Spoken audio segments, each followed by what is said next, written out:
यत्पादाम्बुजरेणव स्वीयानां तान् निजाचार्यान् प्रणमामि मुहुर्मुहुः।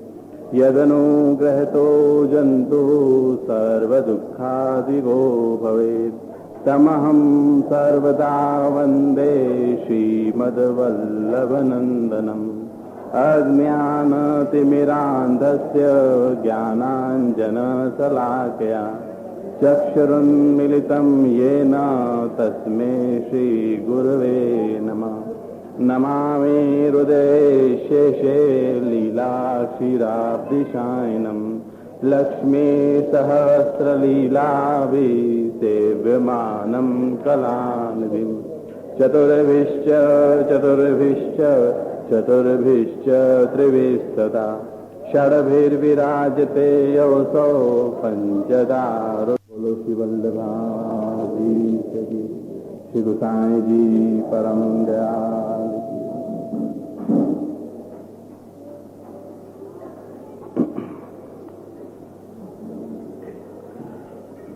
सर्वदा सर्वभावेन भजनीयो व्रजाधिपः स्वस्यायमेव धर्मो हि नान्यः क्वापि कदाचन। एवं सदास्मकर्तव्यं स्वयमेव करिष्यति प्रभुः सर्वसमर्थो हि ततो निश्चिन्ततां व्रजेत्। यदि श्रीगोकुलाधीशो धृत सर्वात्मनारुधि ततः किम् अपरं ब्रूहि लौकिके वैदिकेरपि। अतः सर्वात्मना शश्वत् गोकुलेश्वर पादयोः स्मरणं भजनं चापि न त्याज्यमिति मे मतिः।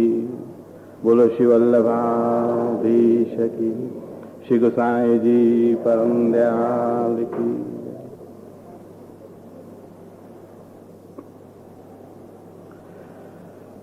षोडश ग्रंथ में 10वां ग्रंथ चतुश्लोकी, जिसका हम दर्शन कर रहे हैं।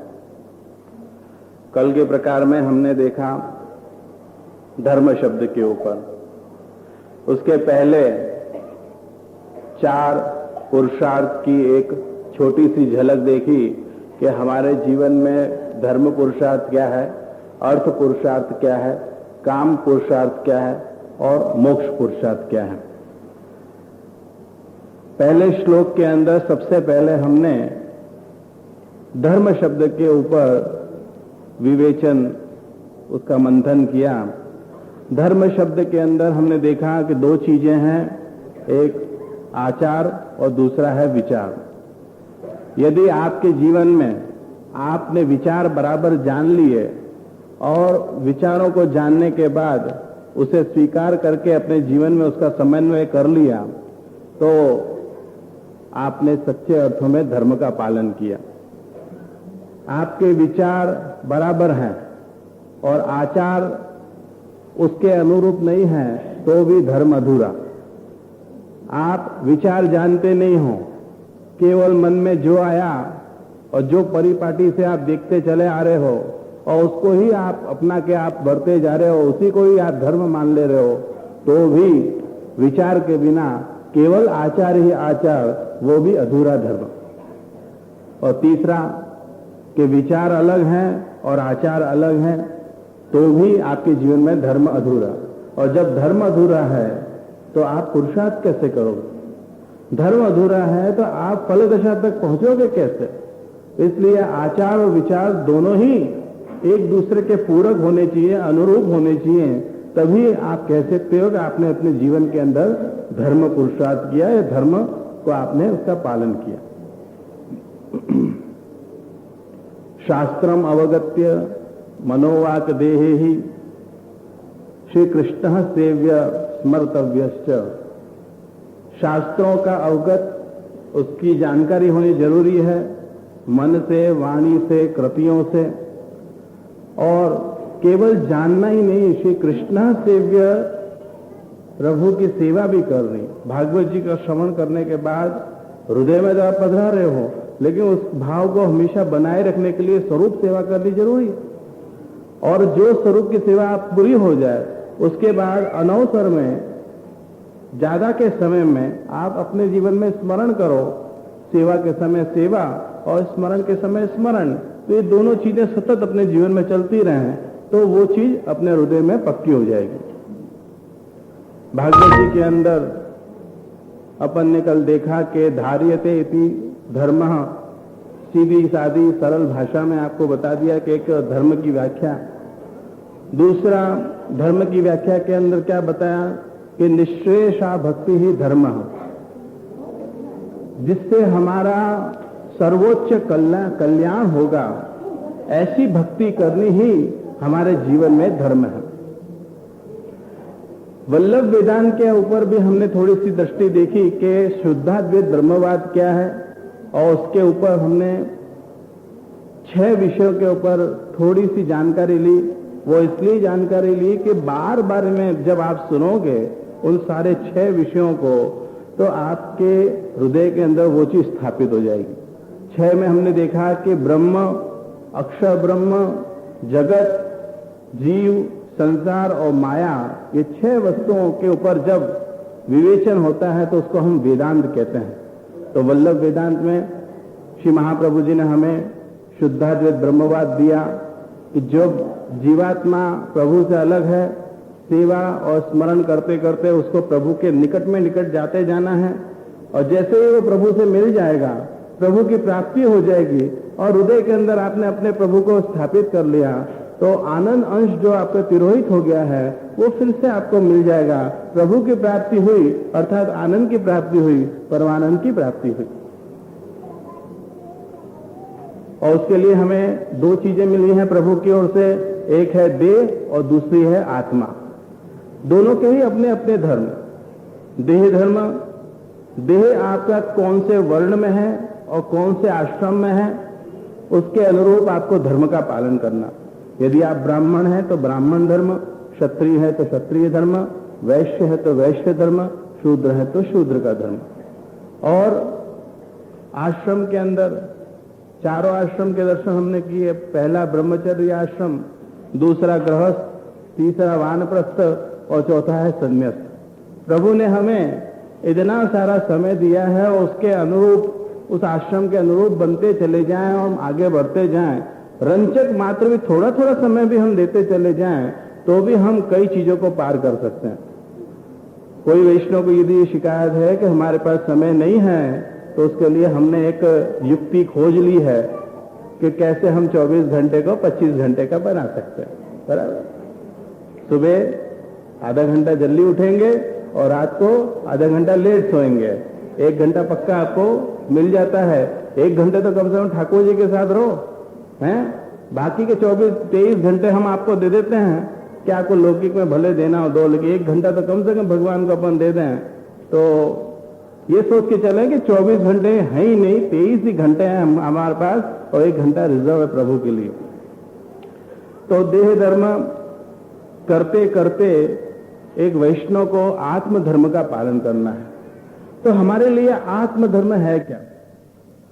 जिनसे हमें आत्मा मिली है ऐसे परमात्मा की सेवा करनी, वो हमारे लिए आत्मधर्म है।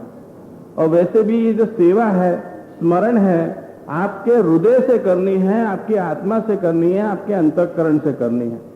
तो देह धर्म का पालन करते करते हमें आत्मधर्म का उपदेश श्री वल्लभाचार्य जी दे रहे हैं। तो आत्मधर्म है क्या? तो बताया कि व्रजाधीप भजनियो व्रजाधीप, व्रजाधीप प्रभु की सेवा करनी। यह व्रजाधीप शब्द का उपयोग क्यों किया है तो वो भी हमने कल देखा कि व्रज के अधिपति, व्रज के राजा, व्रज के स्वामी, ऐसे कृष्ण की सेवा करनी है। ये बात श्री महाप्रभु जी ने बताई। व्रज का भी अर्थ अपन ने देखा, एक अर्थ गौशाला, दूसरा अर्थ कि जहां पे ग्वाले बसते हैं वो व्रज है। व्रज का अर्थ है कि जहां सारस्वत कल्प में प्रभु ने जो लीला करी और जहां नंद बाबा और गोपीजन और ग्वाल बाले रहते, वो स्थान को हम व्रज मंडल कहते हैं। और ये व्रज मंडल शब्द जो है भागवत जी में से आपको मिलेगा। जब 10वें स्कंद का आप दर्शन करोगे, कल ही करोगे या कल के बाद कल परसों करोगे, तो आपको ब्रजमंडल के बारे में बताया जाएगा। तो ब्रज के अंदर जहां पे ये नंद बाबा यशोदा जी वहां विराजते रहे और प्रभु ने जो क्रीड़ा करी वो ब्रजमंडल। और ब्रज में 84 कोस, 84 में 4 कोस मथुरा मंडल के और 80 कोस प्रभु की लीला भूमि है। झगड़ा है 84 कोस की ब्रज भूमि है या 80 कोस की, तो उसका भी प्रभु ने स्पष्टीकरण कर दिया कि पुराणों के अंदर कि 80 कोस मेरी ब्रज की लीला भूमि है और 4 कोस मथुरा भूमि है। अब चूंकि मथुरा के अंदर आप जब यात्रा करने जाते हो तो वहां पे आप संकल्प लेते हो और वहीं पे आप संकल्प को छोड़ते हो और अंतर्गृही परिक्रमा भी आप वहां पे करते हो। इसीलिए वो 4 कोस व्रज परिक्रमा के अंदर जोड़ दिया जाता है। इसलिए 4 मिला के 80 और 4 84 कोस व्रज परिक्रमा होगी। व्रज के अंदर हमने देखा कि तामसी भूमि है।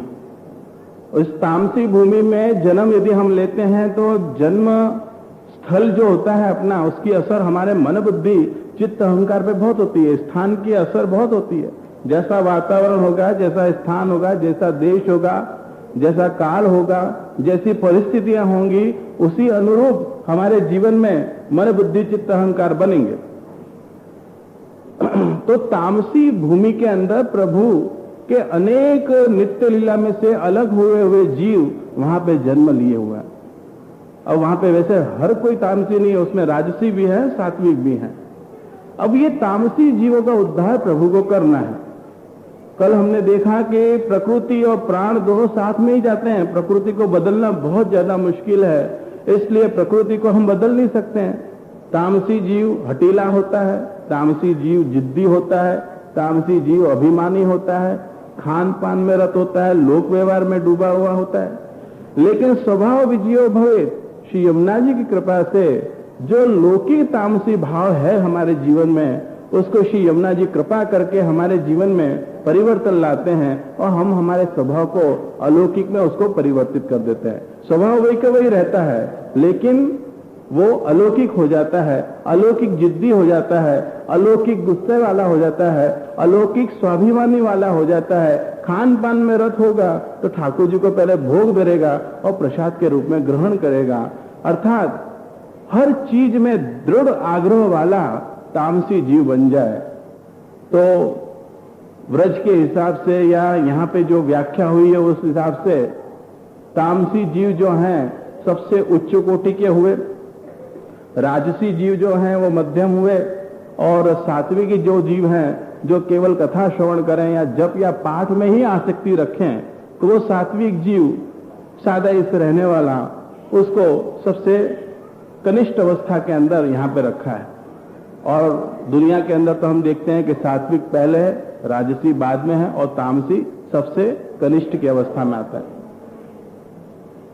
ये व्रजाधीप शब्द जो महाप्रभु जी ने लिया वो इसलिए लिया क्योंकि व्रज भक्तों की सेवा देख के, व्रज भक्तों के प्रेम को देख के, उनके भावों को देख के ठाकुर जी को अतिशय प्रसन्नता हुई।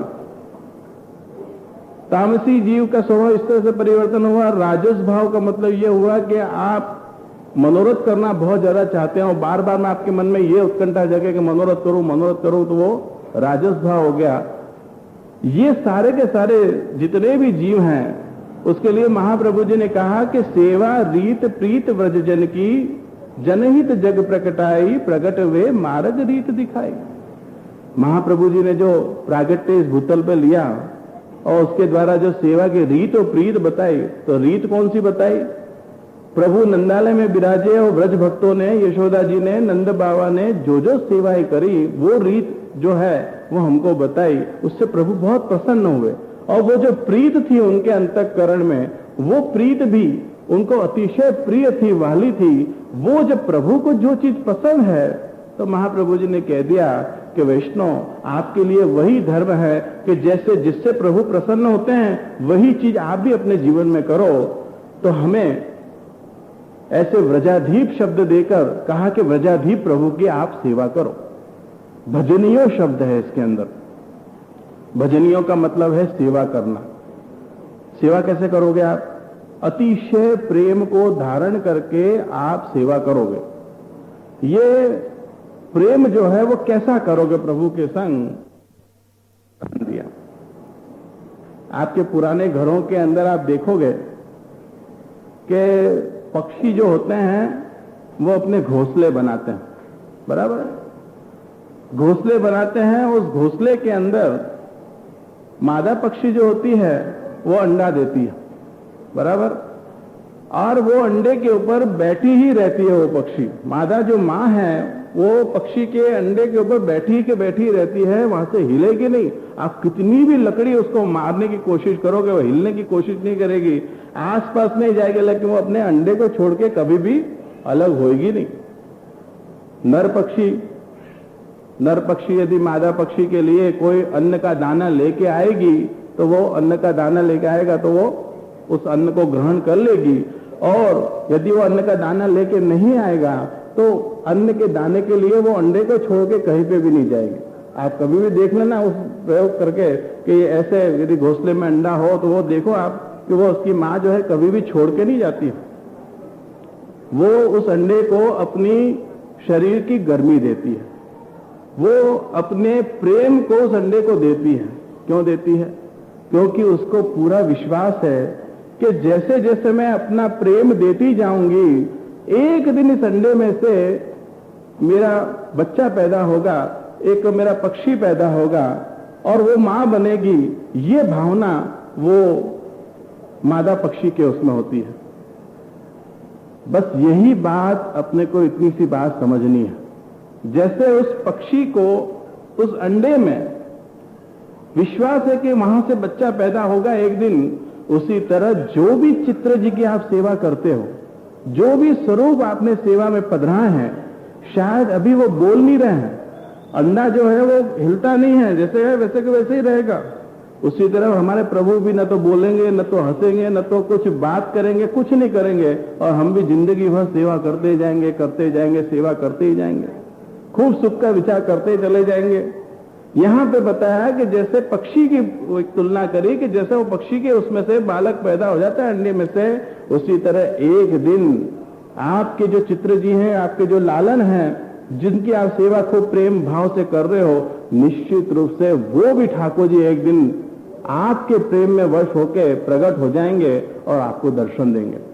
लेकिन शर्त इतनी है कि जिस तरह से वो मादा पक्षी उस अंडे पे बैठी हुई, बराबर एक विश्वास से बैठी हुई है, लगन से बैठी हुई है, उसी तरह आप भी अपने ठाकुर जी के प्रति विश्वास और उतने ही ईमानदारी बताओ तो ठाकुर जी प्रकट होंगे। हमसे ज्यादा यदि मादा पक्षी सफल हो जाए अपने काम के अंदर तो फिर हम तो कैसे कहलाएंगे? तो जरूरी यह है कि हम हमारे प्रभु को अतिशय निरतिशय प्रेम दें। अभी देखो जीवन के अंदर, समाज के अंदर अलग अलग प्रकार के जीव होते हैं। एक होता है आस्तिक जीव, परम भगवदीय वैष्णव। परम भगवदीय वैष्णव, मर्यादी वैष्णव, 60, 70, 80 वर्ष की आयुष्य वाला वैष्णव ठाकुर जी की सेवा में लगा हुआ है, बराबर सेवा करता जा रहा है।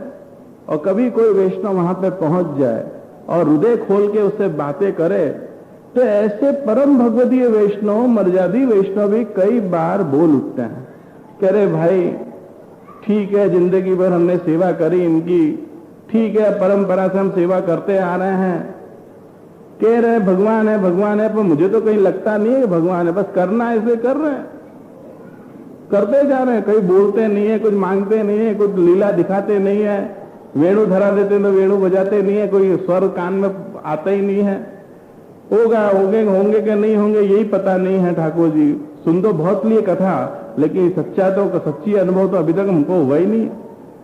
ऐसे वैष्णव यदि बोले और यूं बतावें कि हम परम भगवदीय वैष्णव हैं, तो आपको लगता है कभी ठाकुर जी प्रकट होंगे?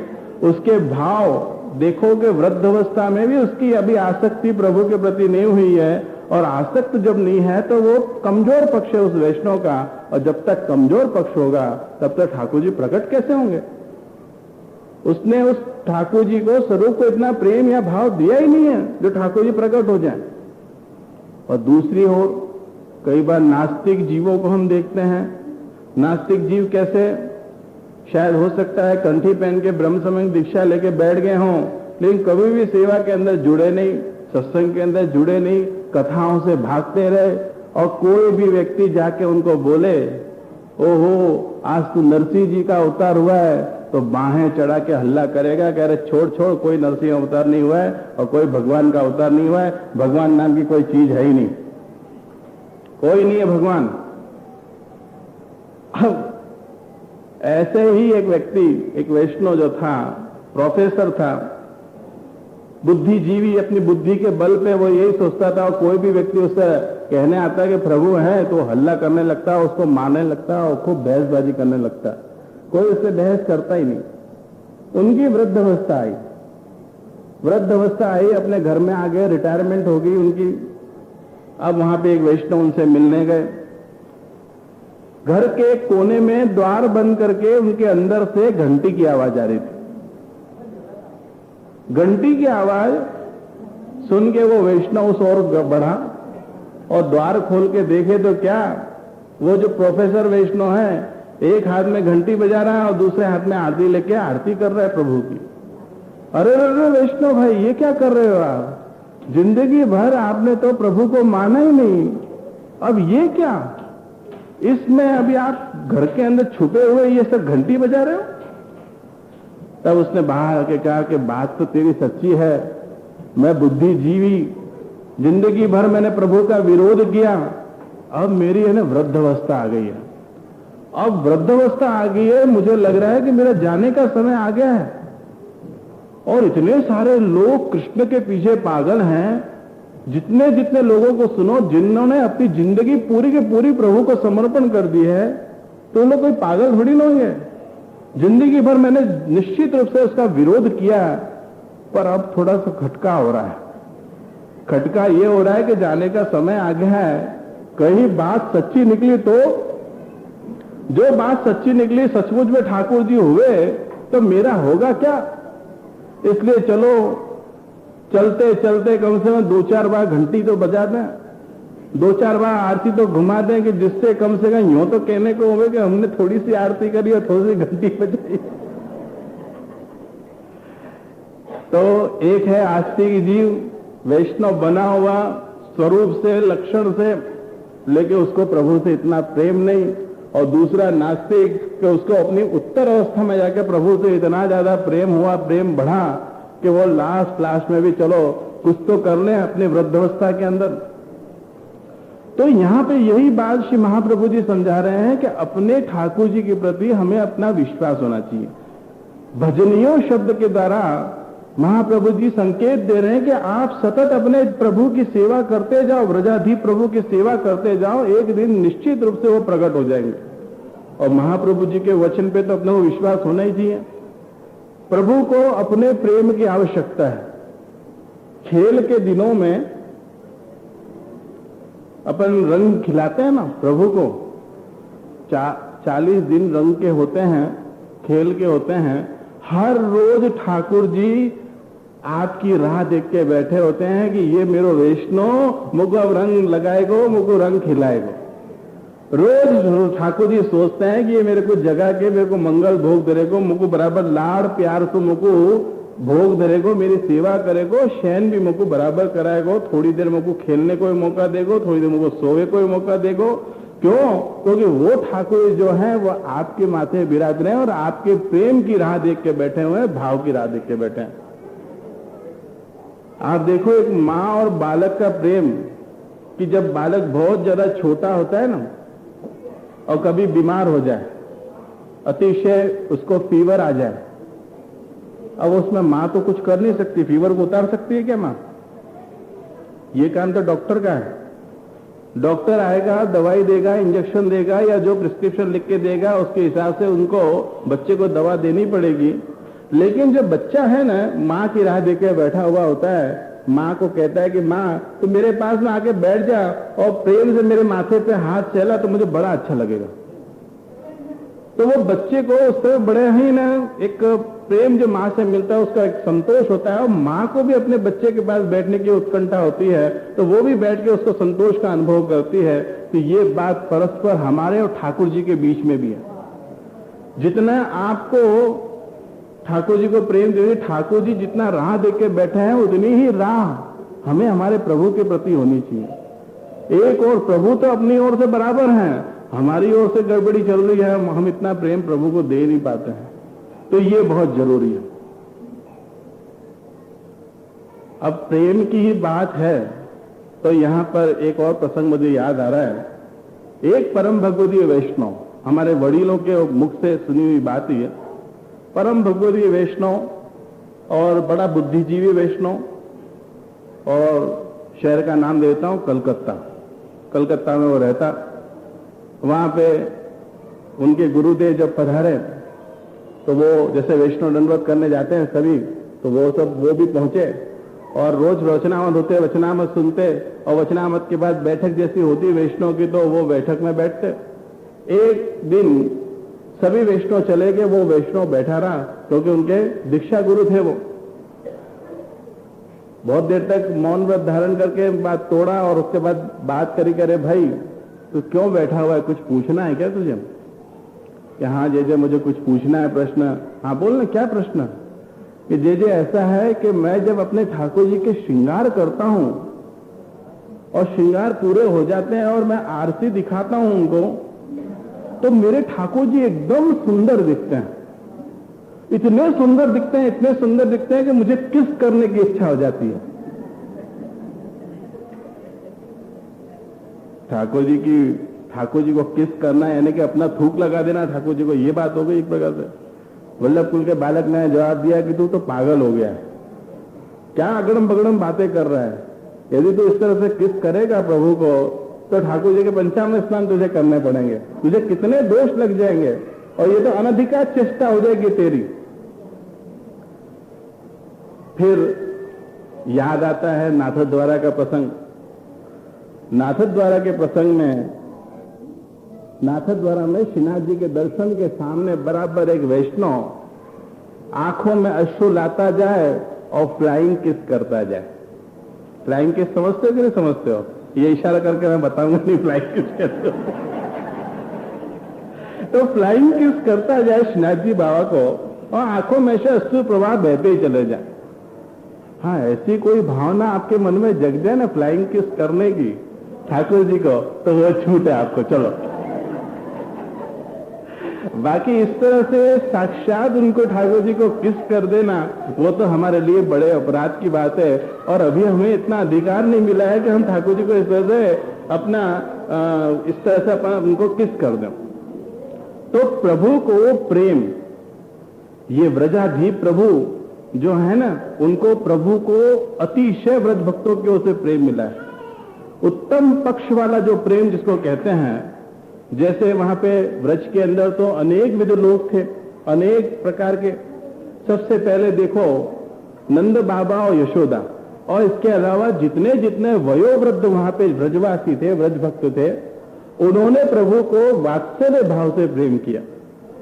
दूसरी ओर आप देखो तो गोपीजनों ने उनको माधुर्य भाव से प्रेम किया।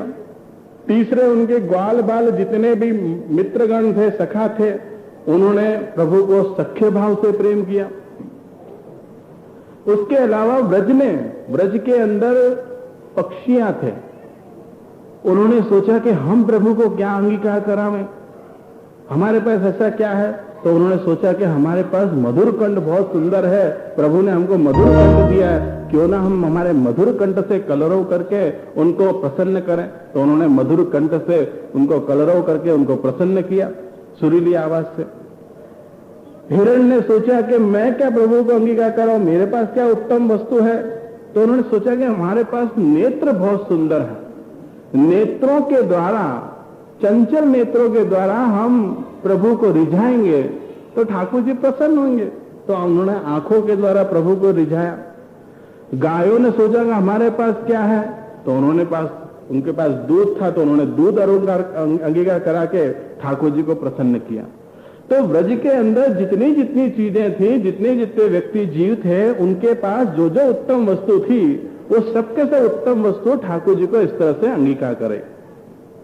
और इन व्रज भक्तों के पास इस प्रेम को करने में 3 वस्तुएं सहाय रूप थी। एक तो निष्काम भाव था उनके अंदर। ये जो प्रेम कर रहे थे व्रज भक्त प्रभु से, कुछ लेने के आशा से कि हमको प्रभु कुछ दे देंगे, ऐसी आशा से प्रभु से वो प्रेम नहीं करते थे। निष्काम भाव उनके हृदय में था। तो प्रेम के अंदर पहली वस्तु निष्काम भाव हमारे हृदय में भी होनी चाहिए, कोई अपेक्षा नहीं। पुष्टि मार्ग के अंदर हमको यही सिखाया। दूसरी निस्साधनता। वो व्रज भक्त क्या उनके पास था? कुछ भी नहीं था उनके पास, एकदम निस्साधन थे। अर्थात हमारे पास बहुत सारे साधन है, लेकिन व्रज भक्तों के पास तो निस्साधनता थी। और हमारे पास थोड़े से साधन हो जाते हैं तो हमको अभिमान हो जाता है। तो ऐसा अभिमान नहीं करना है, हमारे पास ऐसा कुछ भी नहीं है, निस्साधनता। और तीसरा निरतिशय प्रेम। ऐसा प्रेम जो कभी खंडित नहीं हो, ऐसा प्रेम। हमारा तो ऐसा प्रेम है कि आज हम थोड़ा सा ज्यादा भाव जग गए तो हम ज्यादा सेवा कर लेते हैं, और कल कुछ पोषण नहीं मिले तो हमारे सारे भाव तिरोहित हो जाते हैं। तो निरतिशय प्रेम, निस्साधनता और निष्काम भाव, ये तीनों चीजें मिल गई, और तीनों चीजें मिलके प्रभु को अंगीकार करें। जब जब कोई विपदा ठाकुर जी के ऊपर आ जाती तो उनके प्राण आकुल व्याकुल हो जाते हैं। पूतना वध के जब प्रसंग आप पढ़ोगे तो आप देखोगे कि कितने सारे व्रज भक्त प्राण आकुल व्याकुल हो गए। तृणावत व्रत के अंदर भी प्राण आकुल व्याकुल हो गए व्रज भक्तों के। ठाकुर जी को यदि कुछ भी हो जाए तो वो ऊंचे नीचे हो जाते, अधीरे हो जाते। उसी तरह गिरि गोवर्धन लीला जब ठाकुर जी ने करी, तब उन्होंने क्या देखा कि ठाकुर जी अपनी छोटी सी उंगली में गिरि गोवर्धन पर्वत को उठाए हुए हैं। उन्होंने सोचा कि हम हमारे लाला को छड़ी के द्वारा सहारा दें